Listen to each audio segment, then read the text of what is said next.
Finally guys আমরা এখন মাতাবুরি পাইলাম। তো দেখুন মাতাবুরি কত ওষা করে মাতাবুরি বাঁধিছে। এই মাতাবুরি না বাঁধিলে নদীতে মোটা পুরাটা বয়েগাঁও ঢুকে যেত বা ডালিগাঁও ঢুকে যেত। এই দেখুন মাতাবুরি আশা করি আপনাদেরকে দেখাবো আকাশ। ওই দেখতে দেখেন ভুটানা পাহাড়। আবার এই যে এদিকে হলো আপনার এই যে মাতাবুরির মাথা, এই যে দেখুন এটা হলো মাতাবুরির দিকে বান্ধিতে আছে।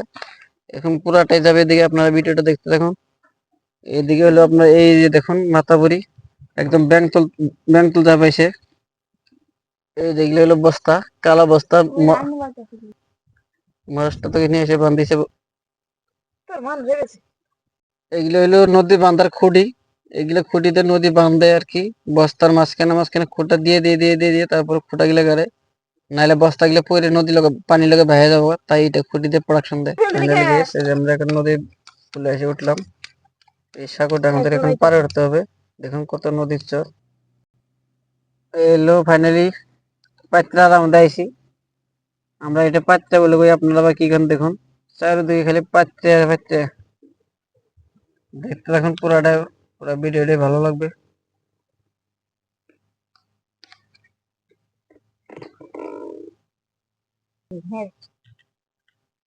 এই দেখুন কত সুন্দর সৌন্দর্য রাস্তা নদীর চরের ভিতরে। মনে হয় দুই জায়গায় সিনারি আর সিনারি। দেখতে থাকুন এই আপনারা। এগুলা রাস্তা আসলে এমনি আসতে অল্প কষ্ট হয়, গাড়ি আছে ভালো বুলার দিকদার হয়, কিন্তু রাস্তা অনেক সুন্দর। দেখুন না চারিদিকে খালি কাইসে কাইসে কাইসে, সৌন্দর্যটা অনেক ধরনের। ফাইনালি গাইস আমরা এখন আই নদী চলে আইছি। এই দেখুন নদীর আই নদীর নদীর উপরে কেমনে করে বাঁশ দিয়ে সাঁকো বানাইছে দলং। এই দেখতে দেখুন গাড়ি যাবেন না যাবো চিন্তায় আছি আমি। পিলপিলির এমনি শক্তি কম, ফাইসে যাওয়ার চান্স থাকে। আপনারা দোয়া করবেন যাতে আমার পিলপিলিটা না ফাঁসে, গাড়ি যাতে পার হবার পারে।